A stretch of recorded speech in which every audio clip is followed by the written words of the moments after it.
All right. So it's hit now too, and it looks like the people joining us slow down just a little bit. So I've started recording the session, so this will be available afterwards for your reference. And yeah, so good morning, afternoon, evening, depending where you're coming from. Welcome to the Abacus.AI developer workshop for building and deploying custom models on using Abacus.AI. I'm Austin Zielman, lead machine learning platform engineer here at Abacus. And today, just go over a quick agenda for this webinar. We'll start with a introduction of Abacus.AI, and introduction of how you can use Abacus.AI for creating and deploying custom models. We'll then roll up our sleeves and actually dive into creating a custom Python model and then deploy that model to production, being able to make live predictions on it and also be able to run batch predictions on a schedule and show you how to do automated refreshes of this Python model as part of your workflow. And we'll also show you how you can use the Abacus.AI platform to debug and monitor your model deployments. And to introduce the speakers for today, I already gave an introduction. I'm Austin Zielman, and co-presenting with me today is our VP of MLM Research, Siddartha. Hey, good morning, everyone. Excited to be working through this with you guys today morning. Excellent. All right. So just to give a brief introduction for Abacus.AI, we'll be diving into the platform a little bit more later in the webinar. But basically, you can Abacus.AI is your one-stop shop for deep learning operations. So it's you can use our platform for streaming in data, as well as using our enterprise data connectors to connect to your blob storage, your database connectors like Snowflake and BigQuery. And then once the data is inside of the platform, you can use it for data wrangling. You can clean the data as well as do offline and also online data transformations using our feature store. So you can actually serve your data transformations online. We also have built-in state-of-the-art machine learning models. So we do a lot of research into deep learning and hyperparameter search. And so you can use our built-in deep learning models to train on top of your data. Or if you already have pre-built models, you can bring a Docker container to our platform and use our infrastructure to deploy that to production. Or as we'll go into today, you can also use it for training your own custom Python model. So you can use our service and train using your own code. And that's what we're going to dive into later, or into this webinar today. And as mentioned, you can use it for both online predictions as well as offline batch predictions. And then we also have built-in support for explainability as well as model monitoring and drift. As part of our platform, we focus a lot on casting your problem to specific use cases. So we are, as our system is built around being able to say, hey, like you've got this, basically being able to say, like, let's let the system help you build your model for your own use case. But if you have a data science background and you know what you're doing, you have a custom model that you already have trained in a notebook and you want to bring that to production, we also provide the ability for you to train your own custom models. So we're going to go ahead and dive into that and how that works here. So Siddartha.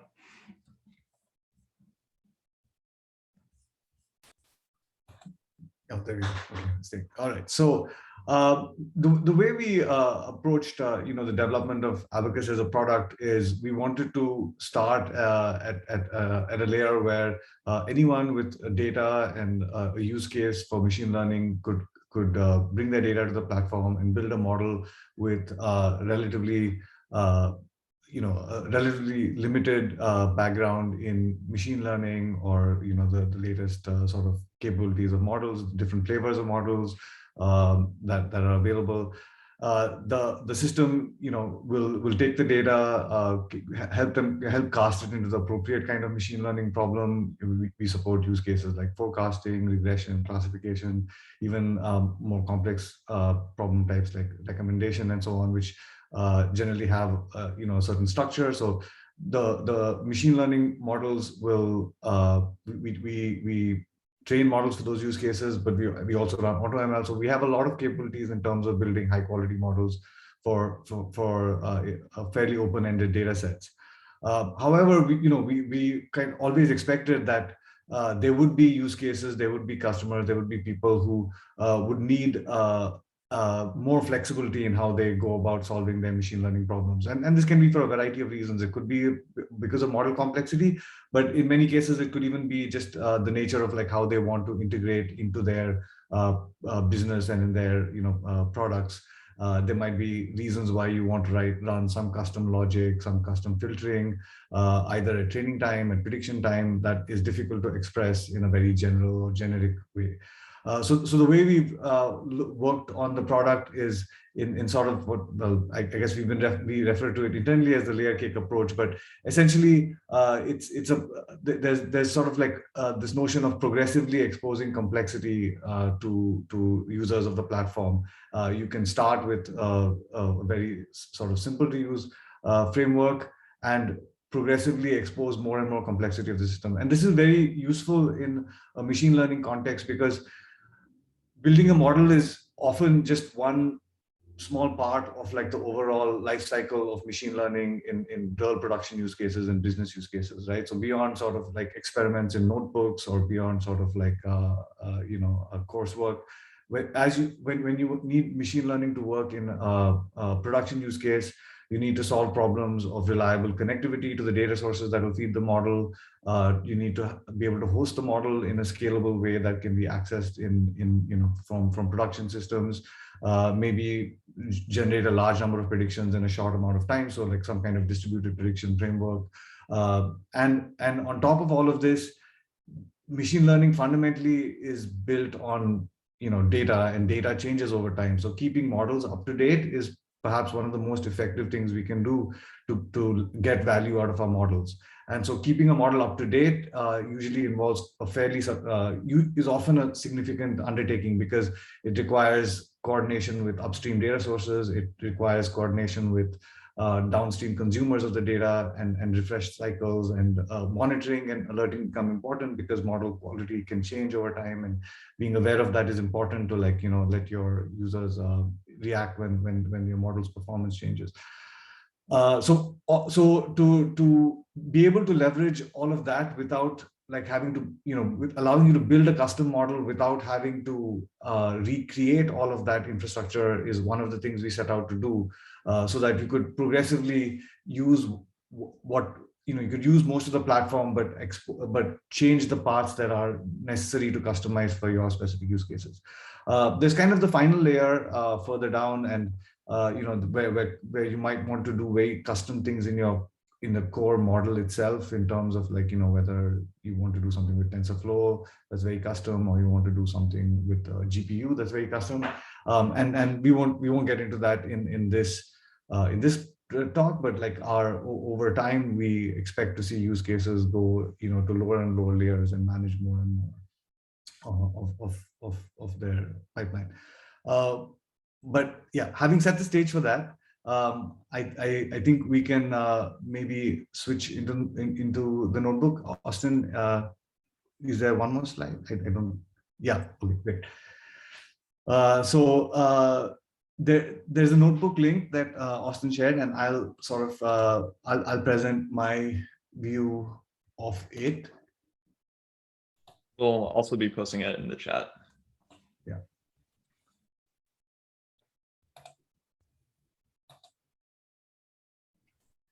Make sure I get the right one out here. I think. Yeah. All right. So we've kind of described how Abacus sort of approaches this problem, right? But let me change shoes and kind of like put myself in the role of like building a model, and what my flow might look like. Of course, this is an hypothetical example, and everyone's like detailed workflow might be a little bit different. Also, this is let me state that it is a simplified use case just because it is, we're doing this in a workshop context and we wanted to make it manageable. So it's not necessarily like an entirely realistic use case, but we've tried to capture the core spirit of like what a model, what a modeling workflow would look like, and what you might want to then use in some kind of business context, right? So here we have a simple notebook. We have this notebook is going to work through the problem of taking a data set. In this particular example, I've chosen a data set about concrete. It's a data set that's used in example notebooks around the place. I think it's available in Kaggle too as a public data set. But it's a data set that describes some properties of concrete, and then some of them are details of like how the concrete is like made, and others are performance of the concrete. And so presumably we can think of building a model that tries to predict some of the performance attributes of concrete given some of the ingredients that go into making that concrete. To get started, so this notebook that we have here is hosted on Google Colab. So it doesn't have it has a lot of it has a couple of packages pre-installed, but in particular the data set that we're going to use is we've made it available on S3. So to be able to access it, I'm just going to set up access to S3 in my Colab instance.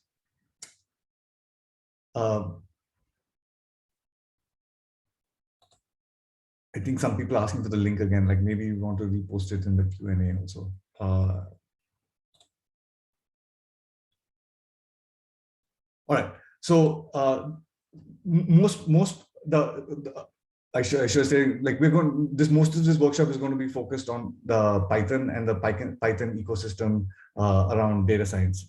Clearly over the past few years, Python has established a sort of like the standard for like doing data science.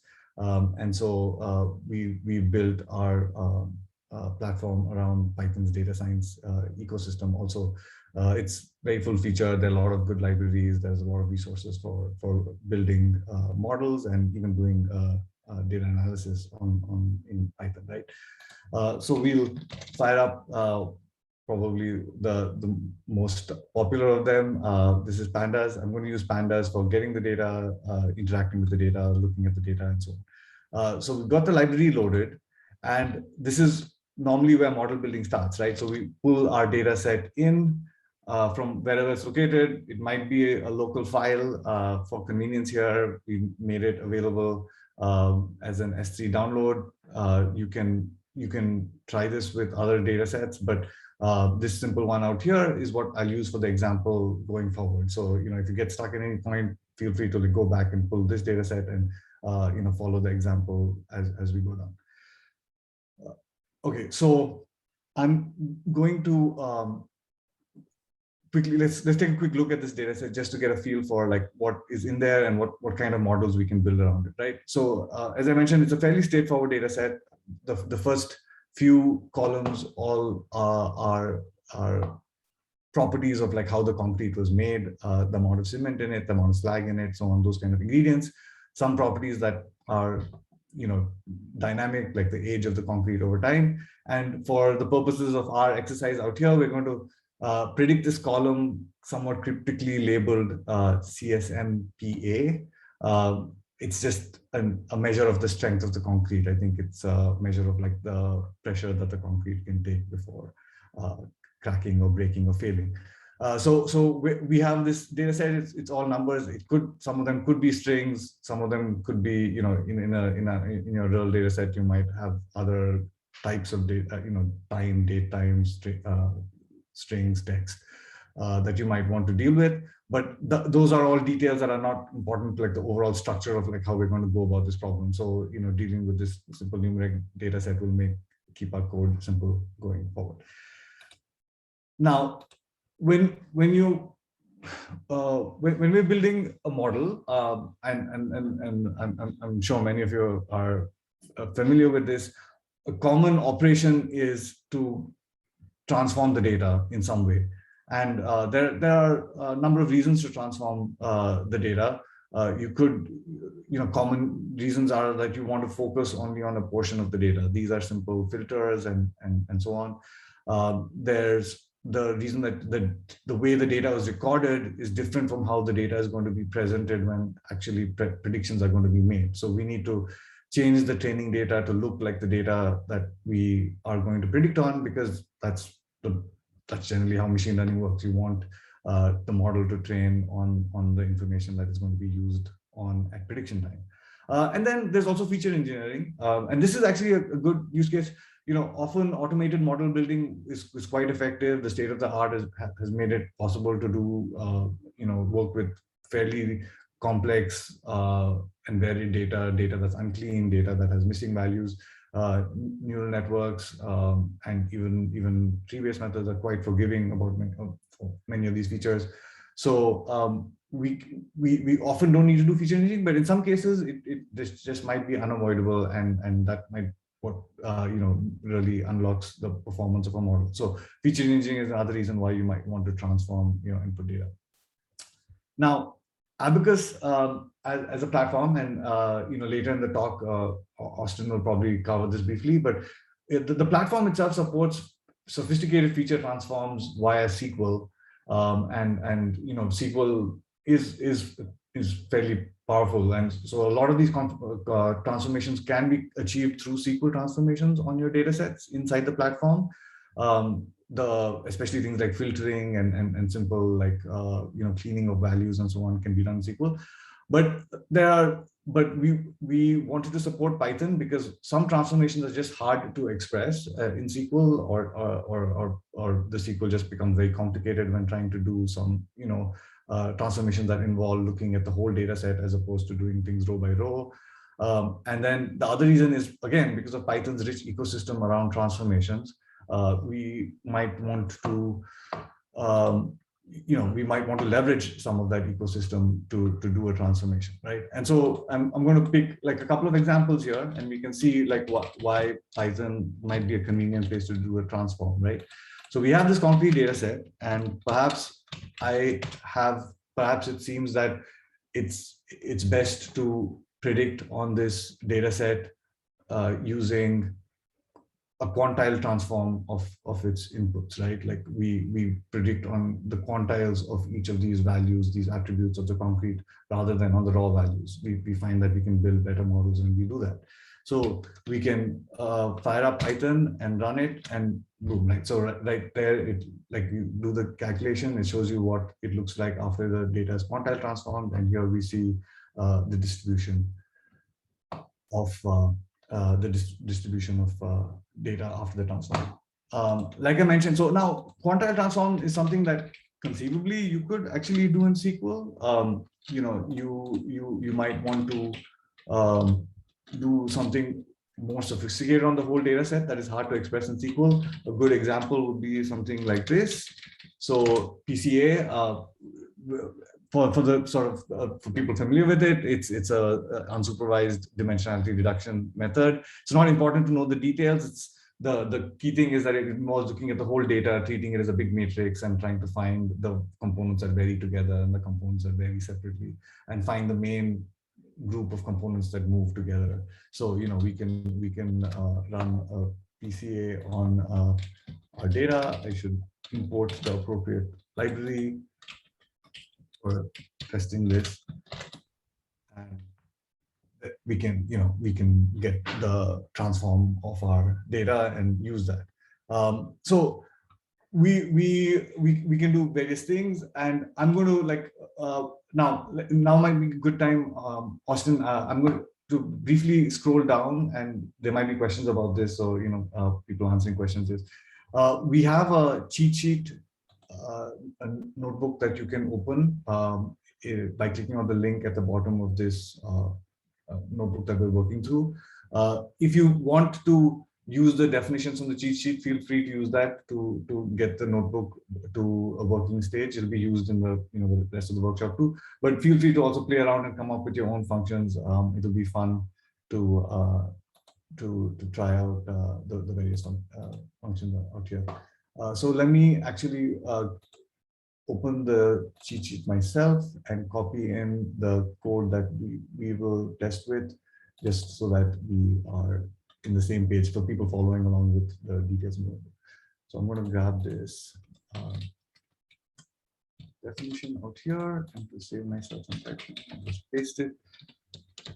All right, for those following along, so I've made a fairly custom transform. It's an unusual transform, and it's a. Let's go back up to the data for a second and just look at it. There's this one ingredient called fly ash, and the transform that I'm doing is essentially to drop fly ash as a feature from the data set, and then divide my data set into two parts: a data set where there's no fly ash, and a data set where the fly ash is non-zero.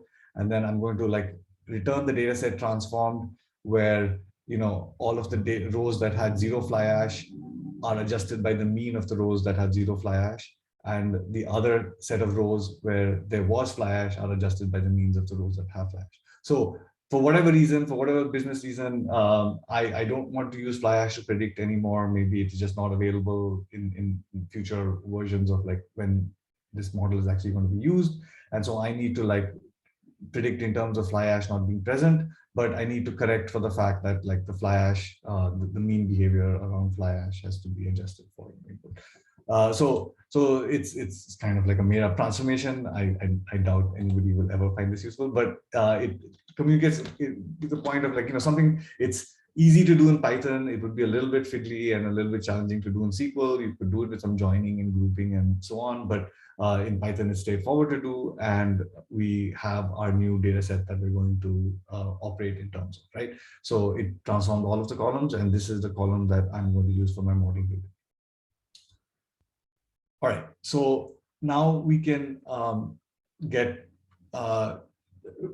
once we have our data feature engineered, we can start working with different models. And again, the Python ecosystem has a lot of infrastructure here to make this to allow for a variety of experiments and exploration around model building.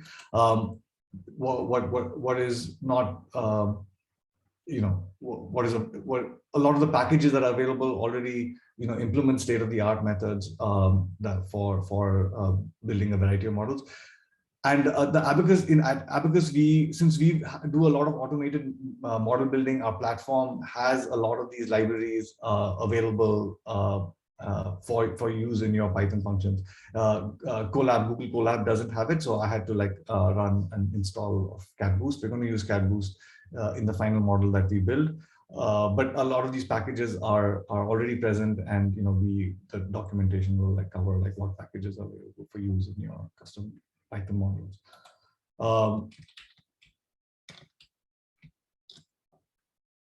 Now the model itself, right? So what does a model do? The model is given the training data set, the data set presumably that we generated up here and have ready for use in the model.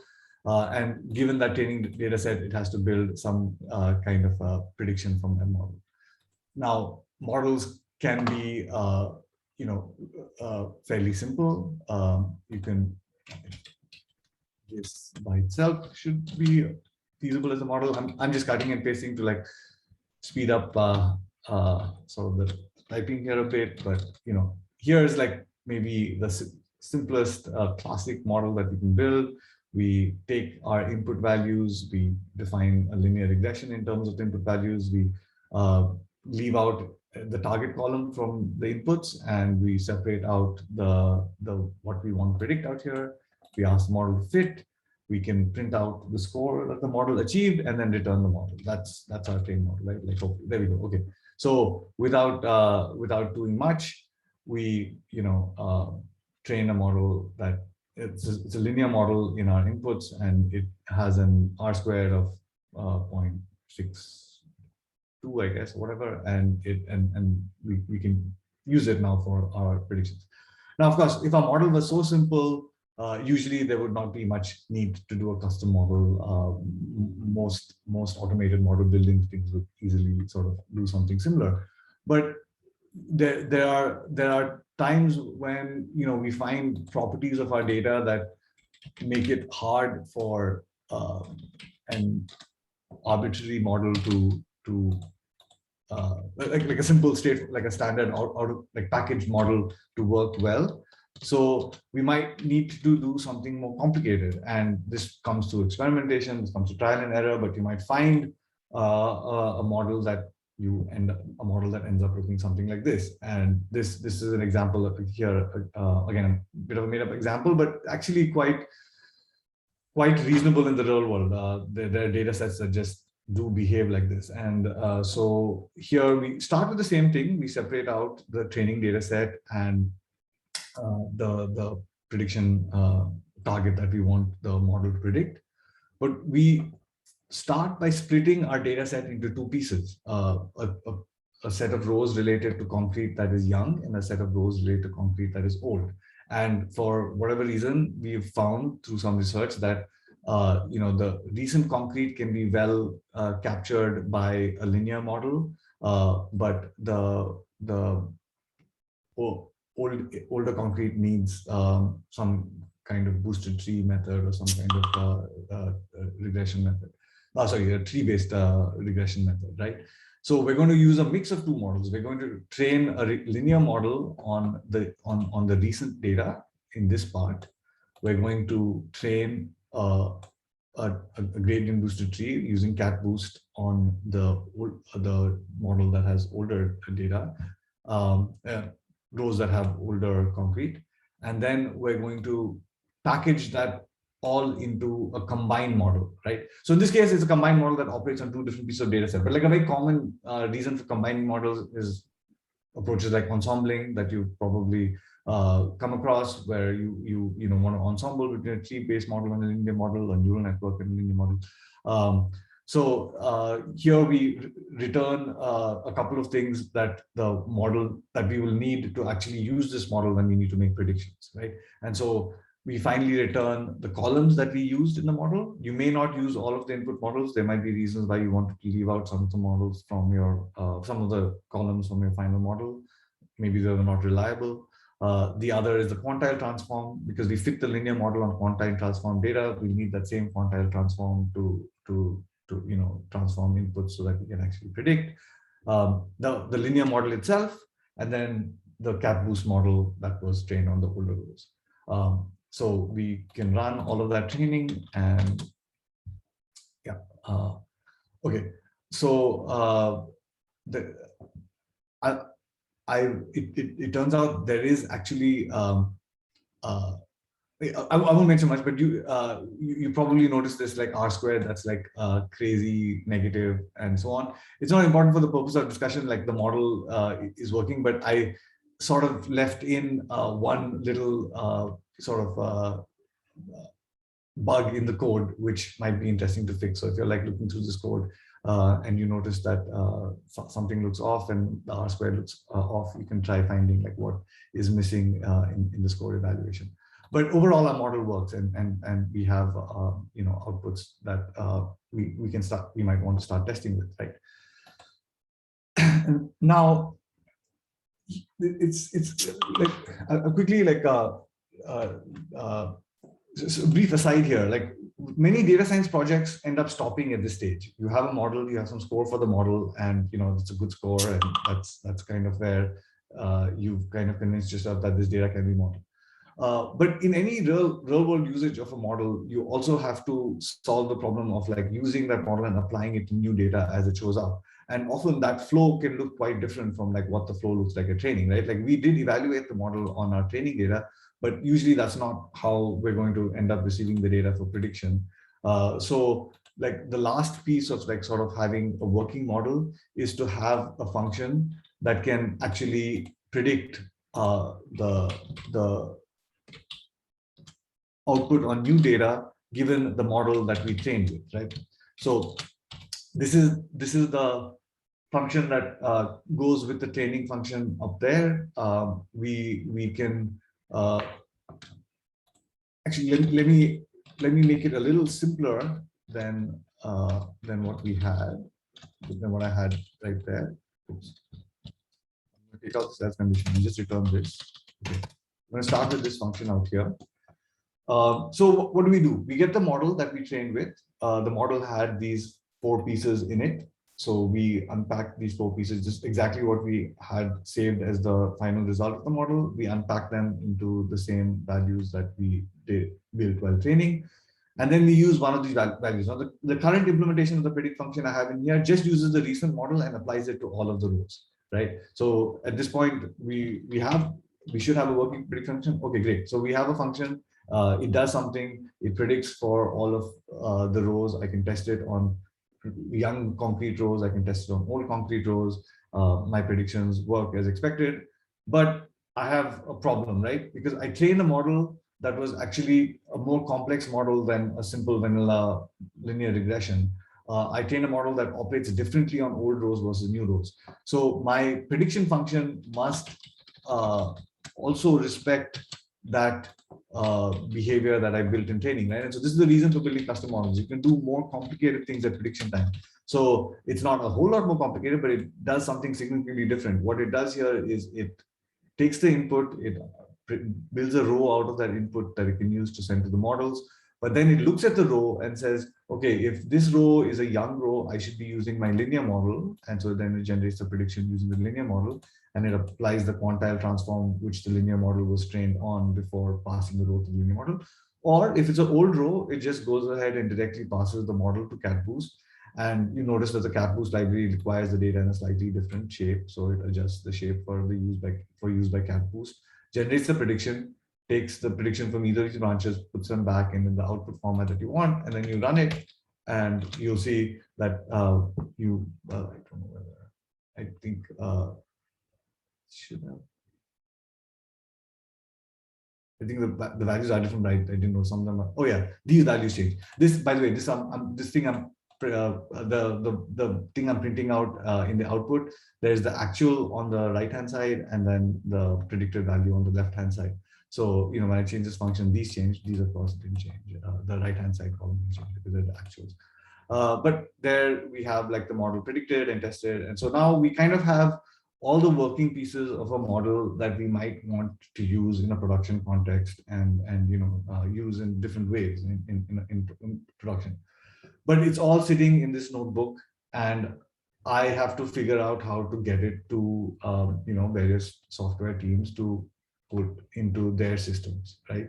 And then all the things we mentioned about like keeping it updated, retraining, getting new data, all of those things. So at this point, I think we're ready to show you how Abacus can let you turn this project into a production component that can be used in running some service or business or whatever, right? So Austin, I think back to you. Sounds good. Thank you very much. All right, everyone. If you did join late, just a few housekeeping things. We will be sharing the recording after, so we'll send out the recording link to all of your emails. So if you missed the first half an hour, don't worry. You'll be able to review it.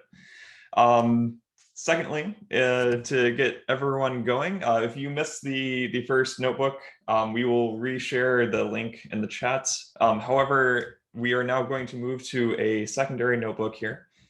So if you arrived late, don't worry. Everything is implemented in this notebook, so you can join in partway through. You don't need to worry about catching up. So I'm going to start sharing my screen and also paste the link in the chat. All right, so the link for this notebook, which is also in the bottom of the previous notebook. So if you have that open, feel free to just scroll directly to the bottom. There's a big link to this notebook. Otherwise, we have this bit.ly URL. It's bit.ly/custom models with a uppercase M on the models. And I will post that to the chat as well.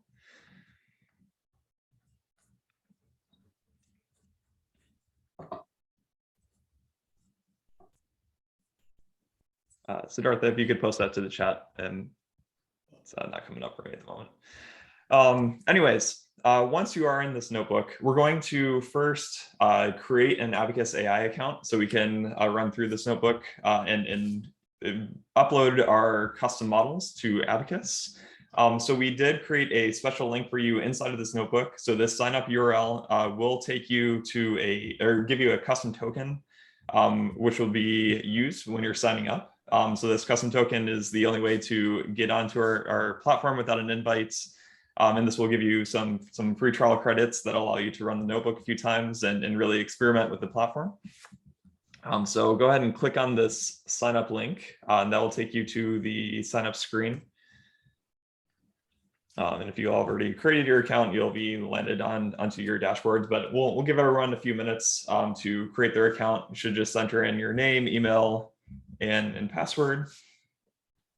And so while everyone's getting set up with that, I'll just talk through a few items here. So in this notebook, we'll be taking the previously implemented functions that's already been implemented here in this notebook. So we'll go ahead and breeze through those sections. We'll then upload those functions to Abacus and then run a training job on the Abacus.AI platform. We'll then take those train models and deploy it and then make live predictions, both online and offline predictions. And then I'll show you how you can use that model and set up a refresh policy to be able to automatically update the data and rerun predictions. Hopefully everyone's been able to start getting through the creation of the account. So once your account has been created, all you need to do is go to the create an API key. It's on the main dashboard after you've created your organization. You'll see it on the bottom, want to use our API, create an API key. So just go ahead and click on that. And then here is your API key dashboard.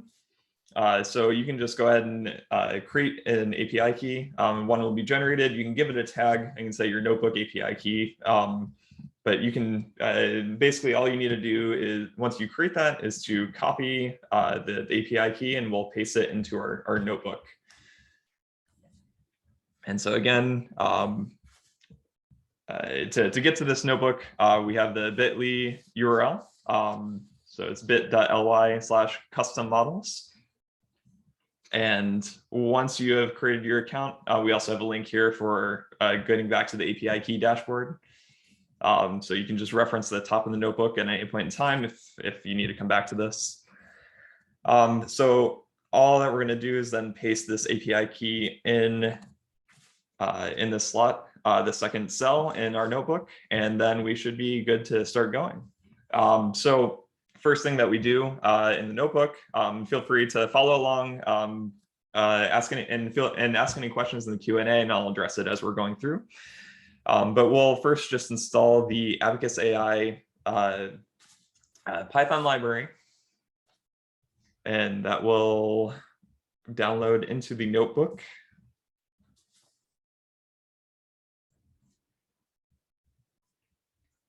And once that is downloaded, then we'll just set up our API client and authenticate it. So we'll hit run on this API key. And it's important to note that make sure to run this cell after you've supplied your API key, otherwise the string will be empty. If you already ran this cell and forgot to fill out this, you can just hit play again, and that API key will be re-added, or that API key will be available in the further steps. And then the next thing that we're going to do is just import the API client as well as a API exception class from our Abacus.AI library. And one question here is that if you create an API key without a tag, you can't currently go back and add a new tag. That is a good feature request, and we'll definitely take a look at that. As of right now, you can just delete the token and create a new one with a different tag. All right, and now after hit play here, we'll have an authenticated API client, which we'll then start using to create our project. So inside of the Abacus platform, we're going to introduce a few new concepts here. The first thing is that we identify everything as part of projects inside of our platform. So the projects will maintain references to the data that we upload, and it will be a container that holds our models and our model deployments, as well as the history of all the batch predictions we've run against our models. And so essentially all that we need to do is just give our project container a name. We'll call this the demo Python model project, and give it a use case. And the use case in our system just describes what we're doing with inside of this project. And so we have a whole list of use cases documented both in the UI as well as in our documentation center. But for our use case here is we're going to be doing a custom Python model training. And so our use case is going to be Python model. And so once you hit play, and we have a question here that can we see demo Python model on the platform? Yes. So everything that you're doing here, since you have created your API key for your platform, once you hit play on this cell, it's actually going to be doing the same thing as if you had done it through the UI. So everything that you can do here in the notebook, you can also do in the UI, and it'll be I'll go into the UI a bit more later through this notebook. First, I want to show how easy it is to migrate your existing notebook that trains a model and move it to the Abacus.AI platform, and then we'll show off the UI a little bit as well. All right, so now that we've created a project, now we just need to get our data into the platform. So as I mentioned at the beginning of the talk, we have a lot of, Abacus.AI has a lot of data connectors that allows you to very easily to access data from different data stores. So we have connections to blob storage. So we have connections for S3. You can import from Salesforce, Snowflake, BigQuery, and also you can also directly upload your data. So if you had your data in a data frame in your notebook, you can actually just upload your data frame directly to the product. The downside of that is that you can't automatically have a refresh when the data is updated. So we're going to show off here how to import it from S3, and that'll allow us to automatically set up a refresh schedule every time the data is updated. We can automatically import it and retrain our model. So the next call here is we're going to create our data set. So it's actually going to happen in this accept block. This handles the case if you've already uploaded your data and you're rerunning this notebook, it'll just get a reference to the data set rather than creating it. But I'll focus here on the second call, the create data set from file connector. So that is our term for blob storage. We'll just give it a friendly name of concrete strength data set. And also, second thing to note is that every data set will have a reference, a SQL-friendly reference with a table name. So you can think of our data sets as tables. And we'll introduce some concepts in just a moment. There are feature groups, which are essentially views or transformations on top of that, those data sets. And as Siddartha mentioned, we allow you to do SQL transformations. So you can select star or do SQL transformations on top of your data, as well as also doing Python transformations. And so we'll dive into how to register a Python transformation so you can automatically featureize your data inside of our platform. But we do require a unique table name for us to reference as part of that. And then, of course, the last item will be to actually tell us, hey, where are we importing data from? This is going to be this public bucket, the Abacus.AI example data sets. And this is the same concrete measurements CSV that we had imported in the previous notebook. So the difference between we have a question about the difference between the name and the table name. The name is a user-friendly name. It can be anything, special characters, spaces, whatever. So that's for you to be able to say, hey, like this is the concrete strength. And the table name is a unique name throughout your org. So you cannot create a second data set with the same table name. So if you did have a second different variation of this data that you wanted to import, you could give it a different table name, and then that will be the unique identifier inside of the platform. So I'm going to hit play here.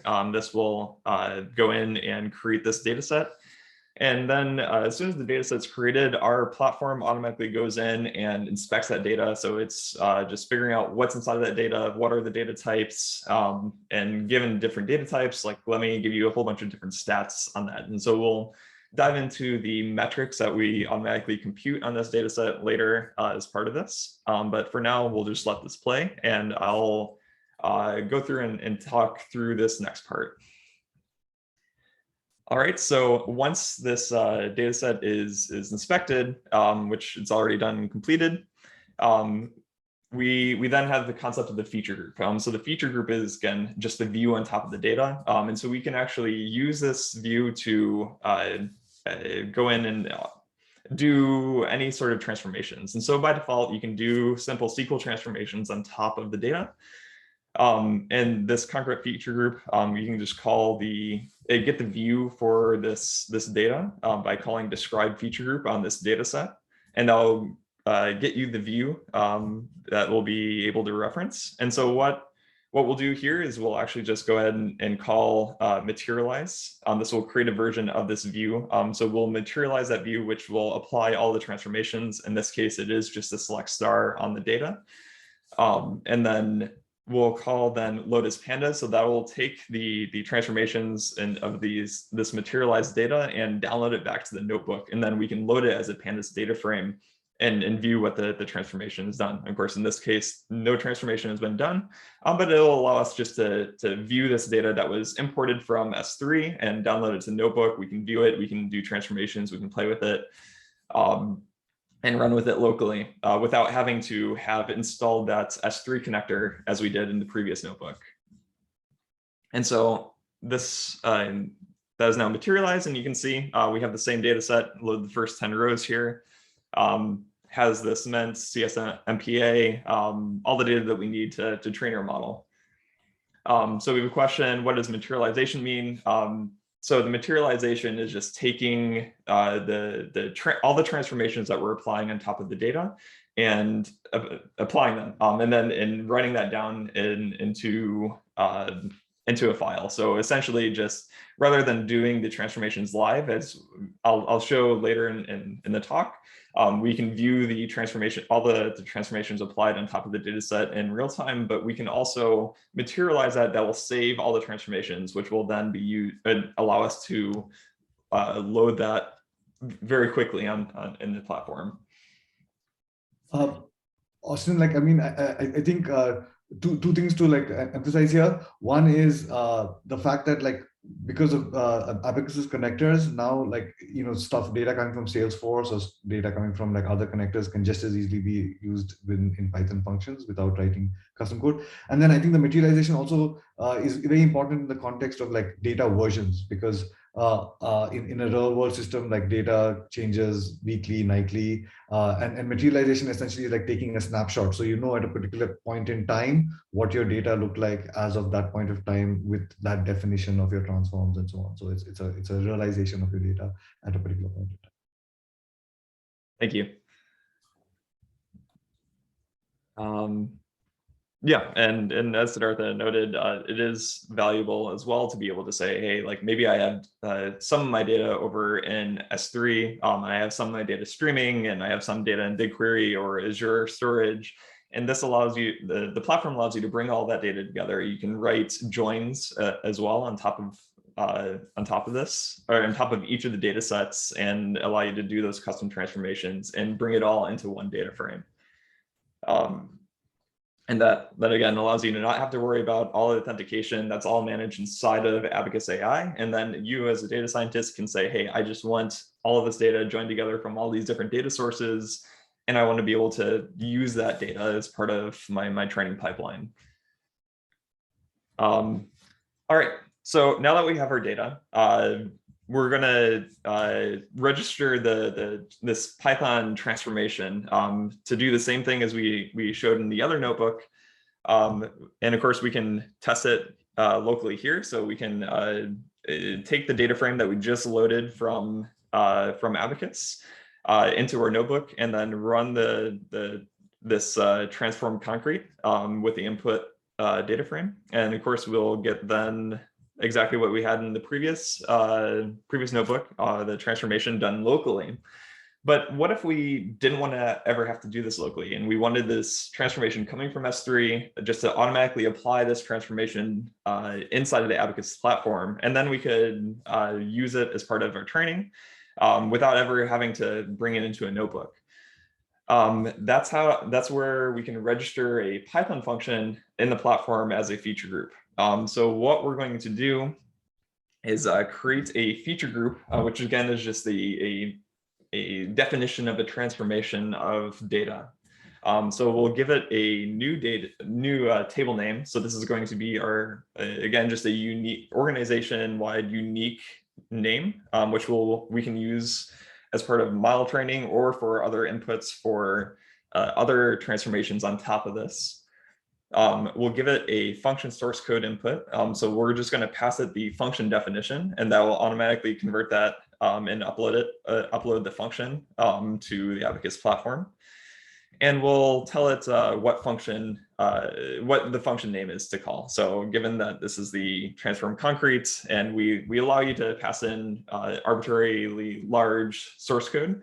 So you could have a lot of utility functions inside of your function source code. You need to tell us what function inside of your source code you want us to call. And then finally, what input feature groups. So the only requirement for the function is that you give it the same number of inputs as you're passing for your feature group input. And so we're going to pass in our concrete strength data set that we had uploaded at the beginning of this notebook. And basically telling the Abacus, hey, given the source code, I want you to call the function transform concrete, and I want you to pass in the concrete strength as one of the arguments.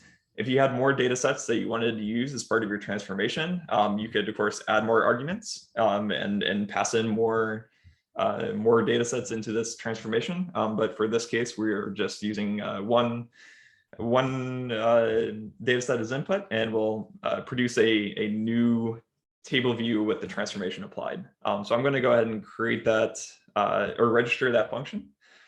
And then what we're going to do is create that version. So that's going to essentially apply that transformation on top of the data, and then materialize the data so it will be readily available. And we can, of course, load that transformation as Panda, so that will download the data back to our notebook so we can view it. Have a question about getting to the collab notebook. So there is a bit.ly URL, bit.ly/custom models, and someone will also post that in the chat. All right, so we'll wait for this materialization to apply. But that will we'll now have registered a Python function in Abacus.AI and automatically apply the transformations on top of the data, all without having to ever run through our notebook. So this is all now happening in the Abacus platform. And then the next step, of course, is to be able to train our models. So we'll again pip install cat boost. So this will, again, just like the previous notebook, allow us to run this code locally. As we'll show you some debugging steps in the future, or in just a little bit of how to actually debug if you had a bug in your code and you wanted to see how to debug it. We'll show you how to view logs of your either the feature group transformations or the model training will be available inside of the platform. However, it is easiest to debug your code locally as well. So we want to make sure, hey, now that I have my transform data from Abacus, I can now run my custom training. Have some questions here. So after you run the function source code equals transform concrete, does this mean the function is now saved to the cloud? And if we call concrete flash every time we want to use this function? So yeah, the function transform concrete is saved to the cloud. So it took a snapshot. Basically what happens in the backend of this API client is it runs inspect on this function. It then saves that function as a string and then uploads it to Abacus. So We'll show later too how you can upload very large files, whether from GitHub or even just loading it from loading the file up and uploading that. But basically, yeah, it did take a snapshot of that function, and that's now permanently or registered in Abacus.AI. And I'll show you how you can edit that function as well as and update it in case you have code updates that you need to apply. All right. So so now that we have registered our function and done the transformation, we now need to tell Abacus, how do you train? So we were going to take our train function that we had implemented earlier. And the reason why we have NP random seed here is I want to demonstrate that what we're predicting locally is going to be exactly the same as the model that we've trained in the cloud. And so by setting the seed, that will make sure that the splits and training that's done here will be exactly the same. And so we should see exactly the same predictions locally as we see in the cloud. So let's go ahead and also run this predict function. So just again, doing the defining how we use the model. So given a specific model and an input query, we're able to get the predictions. So I won't spend too much time on this as Siddartha already went through that. So the important thing here now is we're going to register the Python model code and predict model code in the cloud. So we have a new method here in the API clients called create model from functions. So this is going to take a few things as input. First, that project container that we had created in the beginning of this notebook, we'll take in the projects to say, hey, I want to register the function inside of this project. You'll note that we didn't do that for our feature group. You can attach the feature group to a project, but the transformations can be used in multiple projects while models are tied to specific projects. So the inputs for this will take the train function. And again, I can just use the defined train function that I've defined here and pass it in without doing anything special. That's going to use inspect to automatically turn that into a string and upload it. If you did have a larger function, had utility functions, or had global imports that you needed to use, I would recommend you use a file, load that file up, and then call create model from functions, passing in the file reference. That will then encapsulate more of the utility functions and more and imports. Otherwise, you can inline the imports inside the function, which we are doing here, and then just pass a function reference. So we're going to give it the train function, and since it is a single function, it will automatically inspect the function name and then predict function as well. And the predict function signature, the only thing that's important is that the first argument is the model and the second argument is going to be the query. And whatever you define for the query will then, the input for the model will be exactly what we have returned as the return of the model training step. So we will save all of those artifacts and from model train. In this case, we just have a tuple here. And then that will then be passed as the first argument of the predict function. The second argument of the predict function will be the query. And so when we have deployed this model available for online predictions or even used for batch predictions, essentially each prediction will be supplied as a query object, which should just be a dictionary input. All right, so now we've trained. Let's go ahead and register that model, and we'll give it the training input tables of concrete by fly ash. So that's our Python custom transformations. So when we created the feature group and function, we gave it the table name concrete by fly ash. So we're just telling the model, hey, here is the input to my train function. So the input to the train function was just the training data set. If you had more to supply, you could, of course, add more arguments. It just needs to match the same number of arguments for the training input tables, must be the same number of inputs for the train function. So you can pass in plenty of more. If you had additional data sets as part of your model training, you can pass all of those in and use that as part of your training. All right, so now that we've created our model object, that's already kicked off a training job inside of Abacus. So what we're going to do here is we'll sit wait for training. So that will be calling model wait for training. So this will just sit in a loop and ping Abacus, waiting for the model to finish training. The next part that I'm going to show here is we're actually going to get the training logs. And so if you had anything printed in standard out, or you had logging.errors and had standard error, it'll automatically print that out. And so we'll get the logs, and it also shows any exceptions. So now that my model has already completed training, I can see my prediction logs.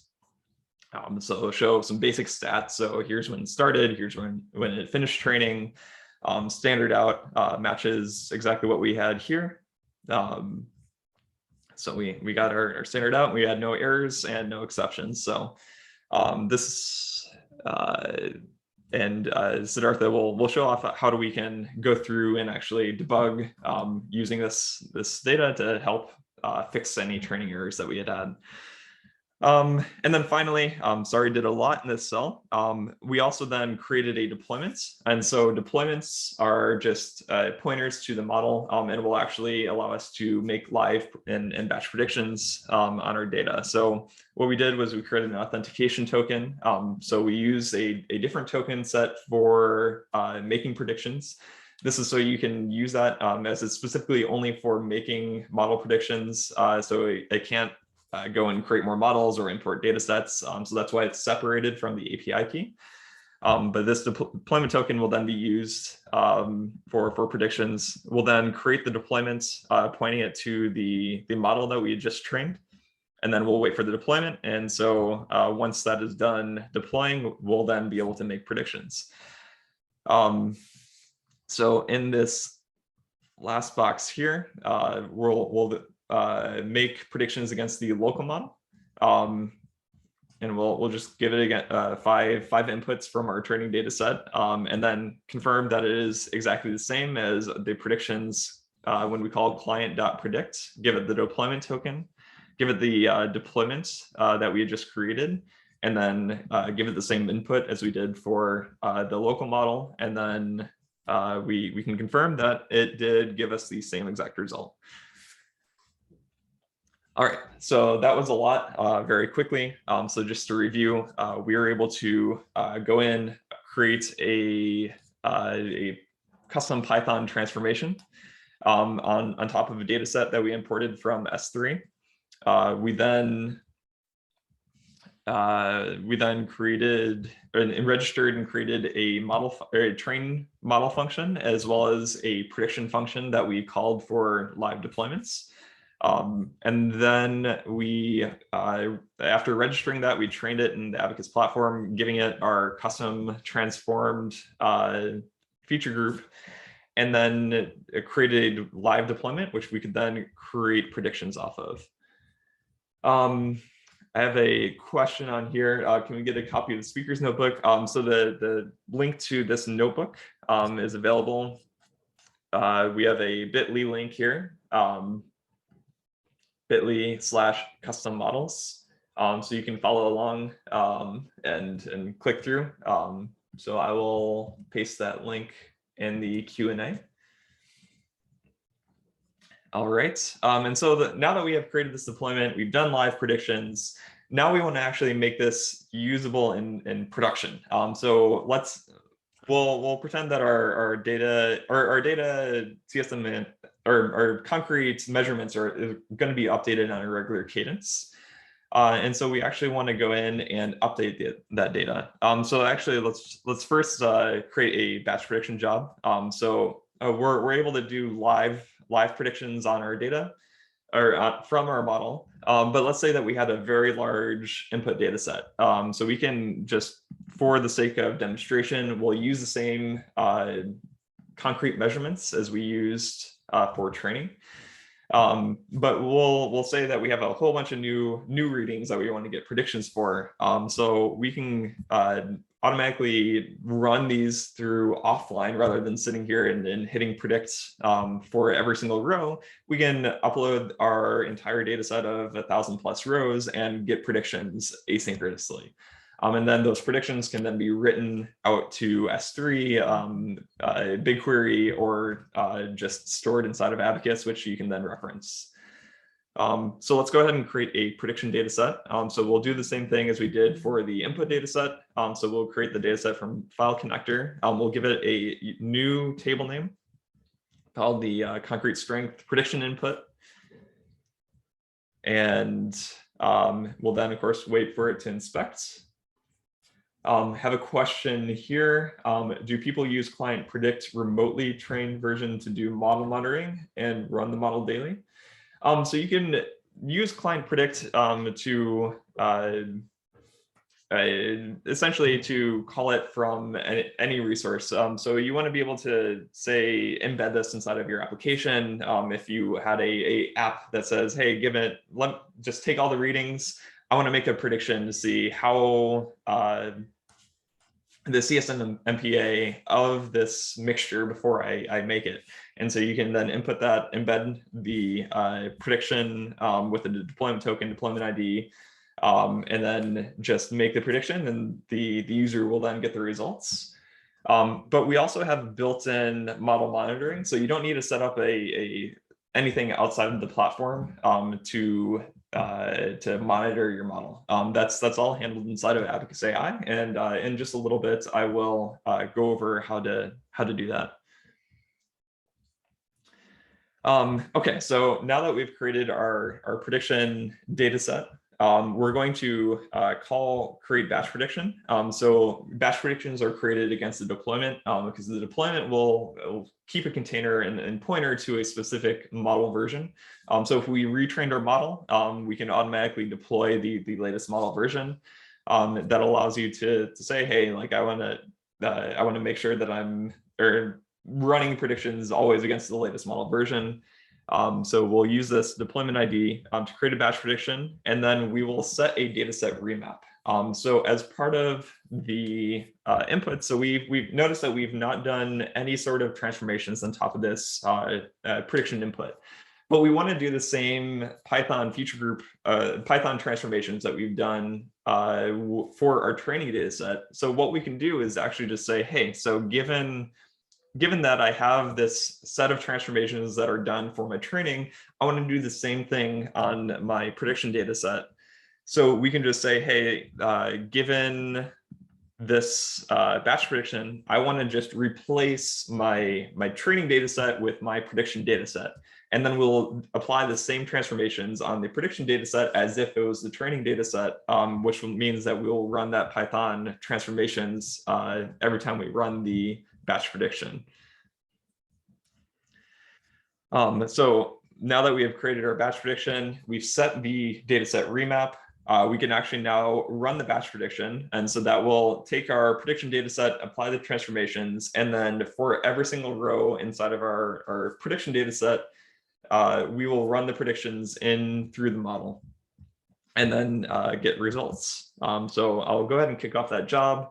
It'll take just a minute for the transformations to be applied, and then for it to go through all 1,000+ rows and make predictions, and then it'll record those predictions. We can then download it directly to a file and then view it. And so I'll let that run and just go over being able to do this on a schedule. So now that we have created all of our artifacts, we want to be able to retrain our model on a schedule. So we don't want to go in and just say, hey, like every time I update my data, I don't want to go in and rerun Notebook.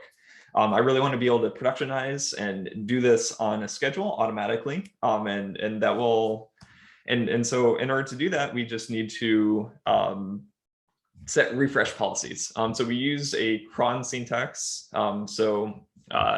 You can use crontab.guru as if you need a refresher on how these crons work. But our UI as well will help walk you through like what these crons mean. But from a code perspective, all that we need to do to set up a refresh policy to automatically update our data set, retrain our models, and rerun predictions is to create a refresh policy. So the first thing here, we're creating a refresh policy on the data set. So this will go in and refresh the data set every time this cron is hit. We'll then also update the prediction data set. We'll then retrain the model on its schedule as well. And then finally, we will rerun batch predictions just a few hours after we train our model. And so once that is created, the Abacus will automatically run at each of these time steps. You can register as many refresh policies as you need. So if you have a whole bunch of different schedules, you can update and manage all of those. And of course update and run, and you can also run them manually as well. So looking at the time, we will go ahead and jump over to another notebook. Siddartha will show you how you can debug and use some custom or some more advanced usage of being able to register functions. And then I will go ahead and dive over to the UI and show you everything that we've built and show you some of the model monitoring tools as well.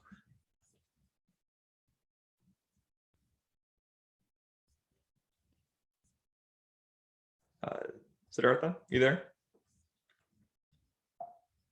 Okay, sorry, I was on mute, but yeah, I'm there and I've got my screen shared. I'm going to, I think there've been a lot of questions about like the product and what's going on in the background and what this looks like. So I'm going to try and get through this a bit quickly. We'll have time for questions, and if you need to come back to this, we can come back to this and go into more detail. But for now, I'll sort of go a little bit quickly through this so that Austin can walk you through the product, which is I think an area where a lot of people have questions. So so one of the things that comes when you're running custom code in any platform is a way to get to understanding what your code is doing when it's running inside this hosted platform, right? And so of course, we paid some attention to plumbing those back to you so that you can access them. I won't go through running each of these because it's very similar to the notebook that you've been working in and what Austin's presented. But I will I'll walk you through like what are the key pieces out here, right? So we had a custom data transform, and in our custom data transform, things don't always run smoothly. There can be errors because they're bugs. There can be errors because we written this code making assumptions about what kind of data this transform is expecting. And if those assumptions are violated, we might not want to continue, right? Like if those assumptions are broken, it might not be safe to continue building a model and deploy it and all those things, right? So in this case, I've added a little bit of code to say that, if my mean values, if any of my mean values are less than 10, that's a problem. And I was not expecting that. And so I need to stop and give up doing the transformation. So you've run that transform exactly like you have run in in the code that you've been trying in the workbook or what Austin has been showing. The function will run, but the materialization will fail. It'll fail with an error saying it could not materialize the feature group given the transformation you specified. And then this call, Austin already demonstrated, but you can get like the status of any of these materialization transforms from the API, and the API will return the various objects that it collected as your function was running, right?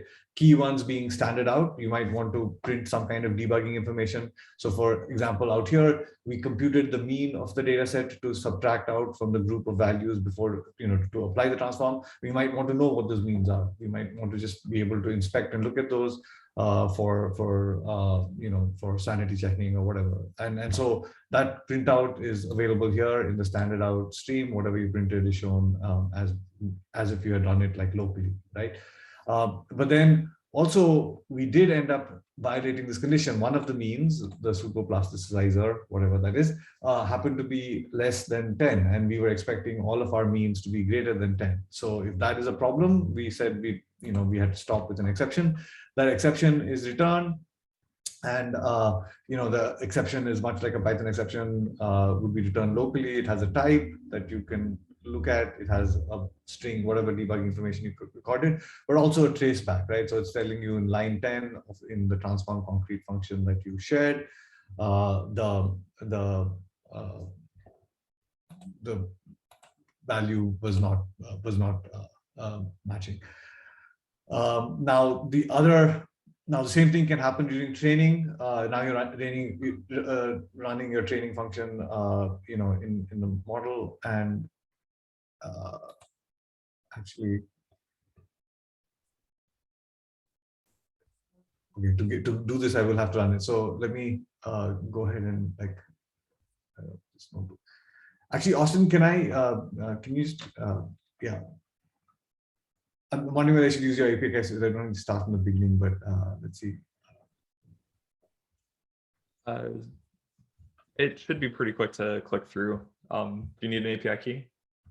Yeah, if you, I can get it off.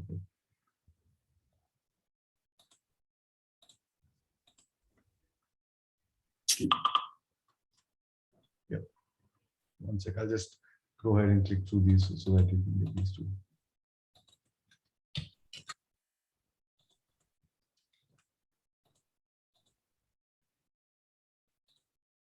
I'll just continue in the meantime, covering. So we'll get to that. I'll go through this.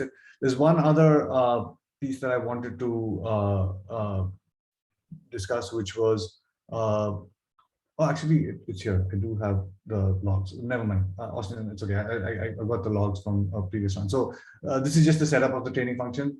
The training function prints out the R squared and so on, like they did before. And so you can look at the outputs from the training function. It can be pretty substantial. Out here, it's outputting both that mean value, but also the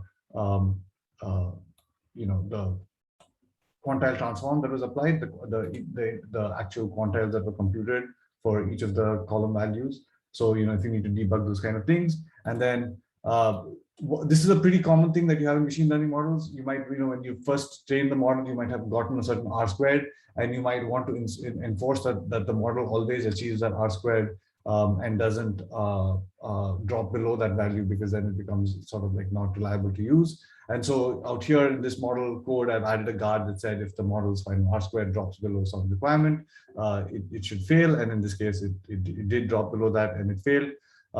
So essentially, I mentioned this before, but in this case, the failure is because we're not computing the R squared quite correctly. Out here, when we score the model's values, we should be sure to apply the same quantile transform that we applied while training. So if I change this to be qt.transform and then run this, I get a different R squared. So then if I run this model, it would work and I won't get this exception and the model will succeed. So you can try that in your notebook. You can share this notebook also. Once you have this, once you have your model running without errors, you'll get the model. But keep in mind, every time the model, if you set a refresh schedule, if you set automatic retraining, these logs will be generated for each run. So you can go back and look at a specific run. It might have succeeded in the past, but it might fail in the future. This is with it fixed. So as I mentioned, the function, once it's fixed, you rerun it, you'll get the same logs that for the working part of it. But then you no longer get the exception, the model trains, everything is fine, and things are working as expected. The last piece I want to quickly touch on is, if you wanted to include more substantial code or a more complex sort of script that for your training function, you can just include a whole Python file as the source code. In this particular case, I go and actually fetch the Python file from a Git repository where I've got my code checked in. From the Git repository, I get the contents of the script that I need to train. This is just I just printed out the same contents of that Git repository here so that you can look at what was stored in that file. I then create my model and I just pass it as I pass the full function source code as the source code to use for running the Python function. And now instead of passing function objects, I pass the function names as references into that source code that I've uploaded, right? So I have the same function. I have a function for train, which I give by the train function name. I have a function for prediction, which is a predict function name, and then everything works as the same way. If you got exceptions here, they would include the full stack trace. If the exception happened inside two quantiles, it will have the stack trace for which set of functions were involved in the error. So you could debug and model all of those. Okay, I think we should switch to the console now and sort of see what all of these API calls have actually ended up generating in the background. Right. So I'm going to go ahead and reopen the Abacus.AI UI. So now that we have gone in and created our projects, we should now see, hey, we've got some data sets, we've got some models, we've got some deployments. So now we can go through and figure out what's going on, what's the state of the world, and also see some of the prediction logs and model monitoring. So you'll notice on the left-hand side, we've got three tabs. We've got the projects, data sets, and feature groups. So the projects are, again, the containers for the models, deployments, batch predictions. The data sets are the raw data that we have uploaded from S3. So you can click on any of these to view, hey, here's where the data is coming from. You can see the refresh schedule that we defined. And this also parses it so you can see, hey, like this is actually when it's going to next run. And you can manage this, so you can edit it. You can force it to run the refresh schedule immediately. You can also delete it. So from here, we can, of course, go in and view the raw data of our data sets. So we have a raw data view. You can run SQL queries on top of the raw data. So if you wanted to search for specific rows, it allows you to very quickly go through and see the state of the world. And the data exploration tab here allows you to see everything that the Abacus.AI platform inspected. So we can see the data types, the value distribution, completeness, distinct values, a lot of the metrics that were calculated when we did that data set inspection. And lastly, if there's anything here that was incorrectly inspected, you can, of course, change the data type. This will allow the platform to use it as a different value. So say if you had a column that you wanted that looked like a float, but you really wanted to use it as a string, you can change that to a string inside of the platform here. So from our data sets, we then have the feature groups, which are, again, the views and transformations on top of the data sets.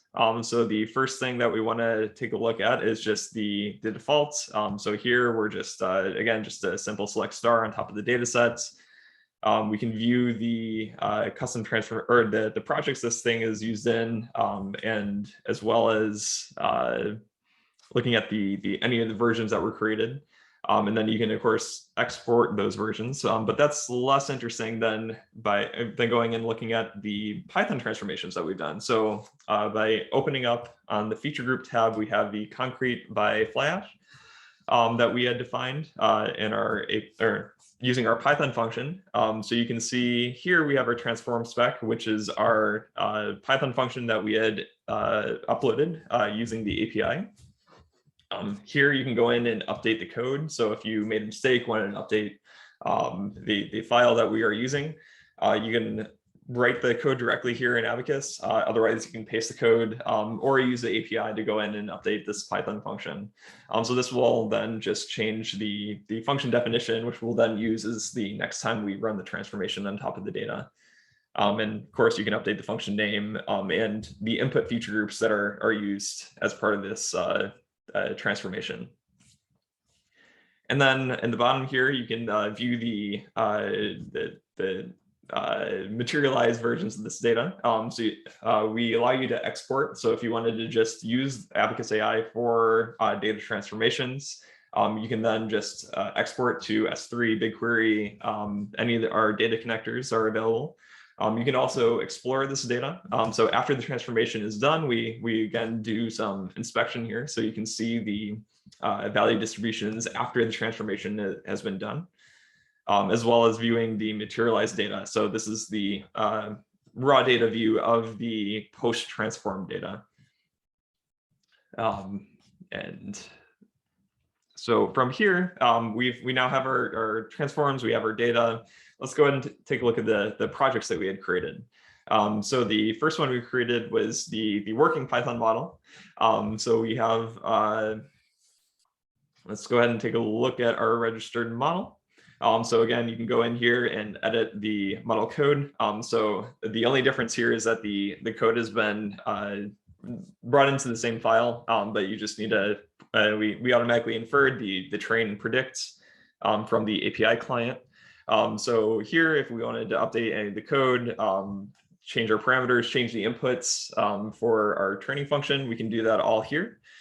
We can also remove that NP seed, so we can have a random seed from every execution here on forth.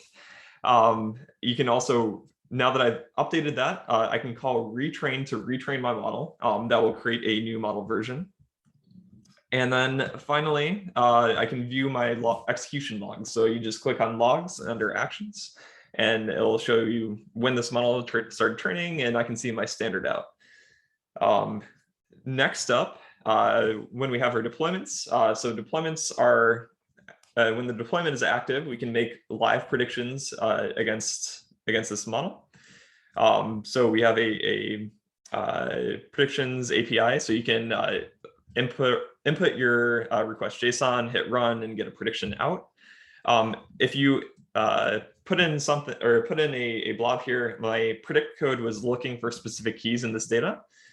We actually don't, by not providing a valid JSON blob for my prediction, I actually get a error. And this allows me to go in and debug saying, hey, here's a traceback for my prediction. So I can go in and debug that prediction API and fix the errors, or be able to at least gracefully handle this prediction. Finally, we have our batch predictions. So I can view my batch prediction job. And this, again, has its own refresh schedule here. So this will run next November 22nd at 12 a.m. And I can view the results. So I can take a look at the raw data. This allows me to grab any of this input and then use that inside of the prediction API. So if I wanted to then get a real-time prediction, I can get that prediction back out on my deployment. And finally, we have the model monitoring. So we have a prediction log. So you can see, hey, that was the empty prediction that I had just given just a few minutes ago. It allows us to see what the data has been, what data was sent as part of the request. And we do also have some model drift for batch predictions. So we did, this is a little bit less interesting because we use the exact same data set as the training input for training as we did for the batch prediction. So this line is going to be exactly the same, but we do have metrics and feature distribution charts here for how the data is changed when it comes to the training versus the predictions that we've seen. So it allows me to compare the distribution. So as my data goes along, if my prediction data has greatly changed as compared to my training input data, I'll actually be able to see, hey, like my prediction stuff is way different. And so it allows you to monitor how that data is changing over time. And then finally, we have the Python models that broke. So we can take a look at the training or the models that had failed. So I can see directly on the platform here, my model version has the error, could not get a model with sufficient accuracy. I can take a look at the logs. So it shows me the standard out here, and then also shows me the exception that I could not get a model with sufficient accuracy. So the same thing that you can see using the API client, but all done here in the UI. And of course, I can go in, edit the model code, fix it up, and hit retrain. And that will allow me to have a working model done. But here we just went in and created a second model. All right, and with that, we have now gone end-to-end, converting a local notebook, uploading the functions that we had created from our notebook to Abacus.AI, We've then pointed Abacus to our data sets, run the custom transforms, trained models, deployed the models, run batch predictions on those trained models as well as real time, and then have been able to view the prediction logs and do some model monitoring on the models as well. All in the span of about an hour and a half. Siddartha, you are muted if you're trying to talk. No, I was just going. Did we show where the refresh schedule show up in the console? Yes, so we've shown a few of those. So we have. I don't think the model had it, but I think the thinking groups had it, right? Yeah. So if you click on the object, so we have the not the feature group, but the data sets. Yep. So we have a refresh schedule on this data set. So this will come in. If I wanted to import it right now, I could hit run. And this will kick off an import job. And so I'll have a new version of my data set. Same thing is done on the model. So if I wanted to retrain my model, it's set on the model object. And same thing for batch predictions as well. And with that, I think that we are open for any questions. Yeah.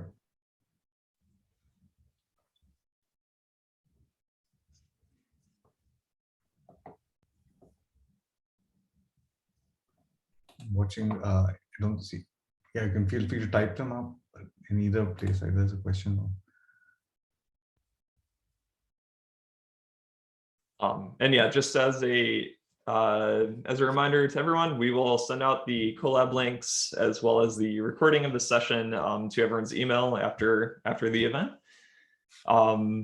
And also with your accounts, everything you'll still have access to the Abacus platform indefinitely. Just using the special signup link. If you did miss this session and are watching the recording, there is that special signup link inside of the notebook that will give you access to the Abacus.AI platform. Just going to Abacus.AI and trying to sign up requires you to go through requires you to use a organization email address. So this special link allows you to view it using your personal account. We do have a question here. Retraining models can happen on preset thresholds. Do you mean by threshold or schedule? It does happen on a preset schedule. For Abacus trained models, like when you train a model using our automated training platform, we have the notion of like a deployment guard, which will stop a model from being deployed if it doesn't have particular values. But right now, we don't have something that like triggers model retraining based on values of incoming data sets. That's definitely a feature that we could look at, but right now it's a time-based retraining, not a data-based retraining.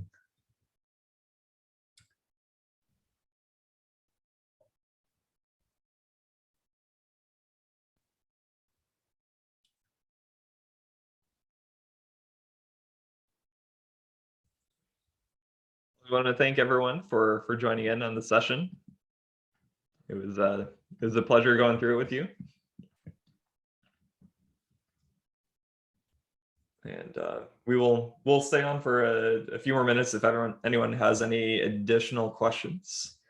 Yeah, if you're working through the notebook and you hit anything, yeah, feel free to ask us, even with help with getting.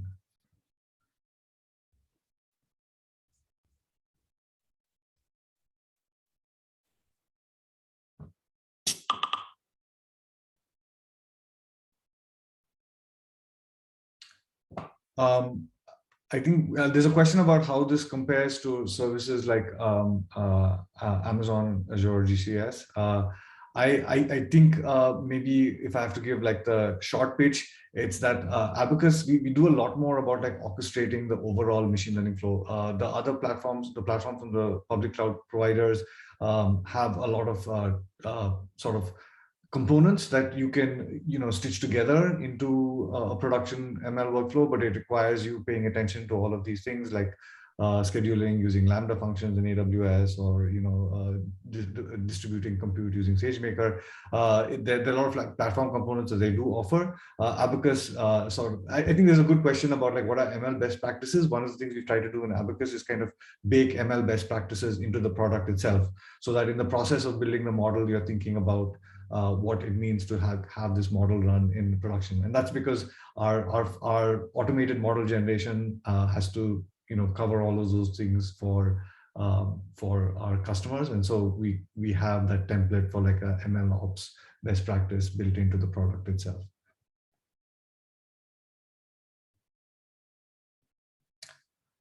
Yeah, so actually in this talk, there's a question about what machine learning engineers at Abacus do. I think the focus of this workshop was about custom models.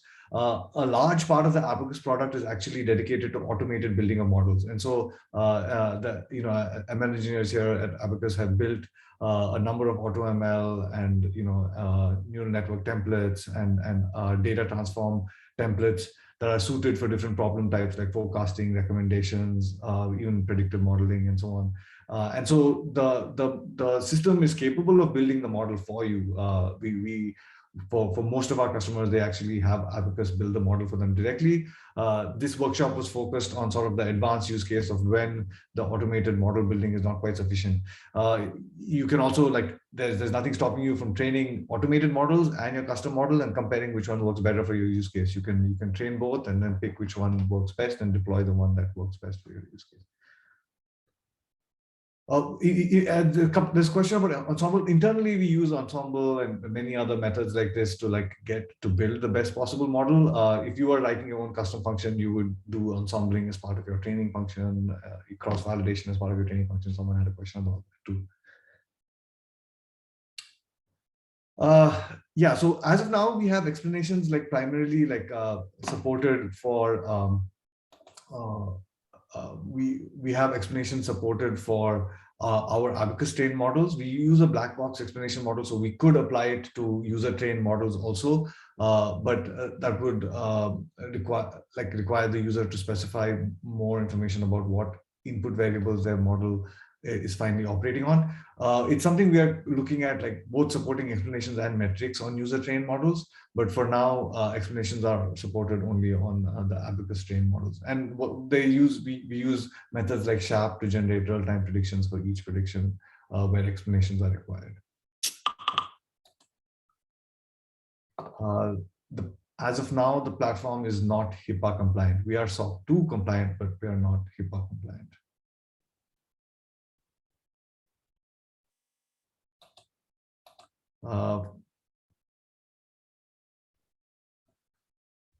Okay, this is a good question. From a democratization point of view, is there more to the UI to include other shareholders in the process?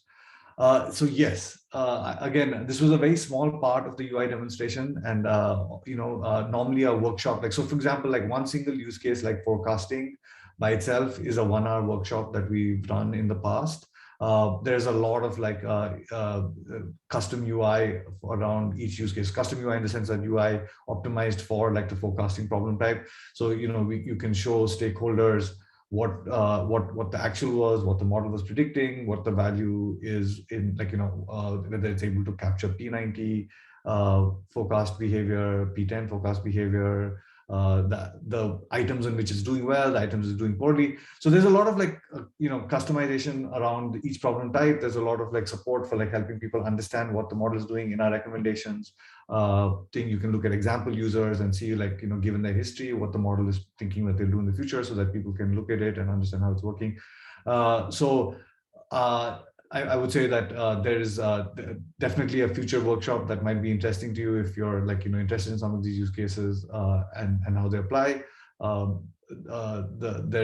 That's kind of sort of at a high level, that is our focus at Abacus, to make AI and machine learning more accessible to different parts of the business, other than sort of just the core sort of maybe data science teams that understand all of this, but also to business users and so on who could use help understanding this. Can I tell which version of the model and feature group were used to make a prediction in the prediction log?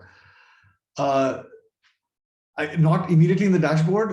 You'll see that in the model itself, so basically all of this metadata is tied through the system. So there's a deployment ID. A deployment ID is tied to a model version. A model version is tied to a feature group instance at strain form. All of that information is accessible through the API. The prediction logs also record which deployment they're coming from. So in principle, from like the prediction log, the deployment, like the prediction logs are tied to a deployment. From the deployment, the model. From the model, the feature group. So yes, it's not rendered like that in the UI, because you're looking in the UI, when you're looking at logs, you're looking at the logs for a particular deployment. So by definition, it is for a model. So they could service it there in the deployment logs view. It just isn't currently rendered there. The information is there.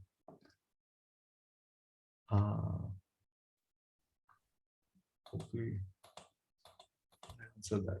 Okay, I guess. Austin, I think you marked that as you're going to answer, like featuring engineering includes graphs. I'm not sure I fully understand the question, but I mean, maybe, I don't know, maybe this is what you're referring to, but like, when you do a feature group, we automatically rerun exploration and inspection on that feature group. So you can look at what your engineered features look like, both individual values and distributions, how you change the distributions by engineering the feature. I think Austin kind of like briefly went through some of those views in the UI. So yeah, we have support for like helping with feature engineering and seeing the impact of your like transforms on the data. Hopefully that is answers like what you're looking for. I will say there's one more part of this answer. Many of our automated models take care of this feature engineering for you. So both in the automated data transforms plus the neural networks are pretty good at like capturing features that have unusual distributions that would require engineering otherwise. Data privacy, like I mentioned, we're SOC 2 compliant, so we're fairly comfortable handling data that is moderately sensitive, like anything that's like SOC 2 companies that need to work with SOC 2 compliant people. I think we're comfortable handling that.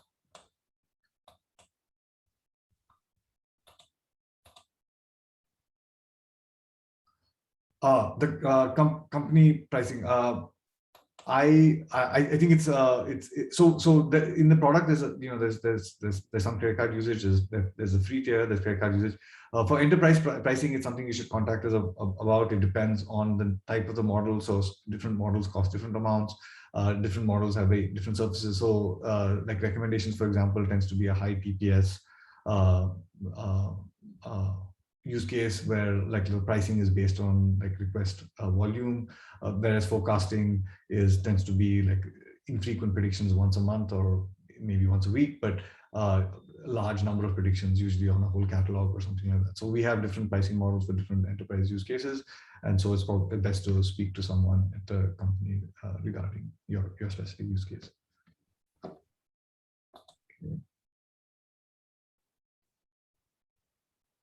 Okay, I think we're back to empty.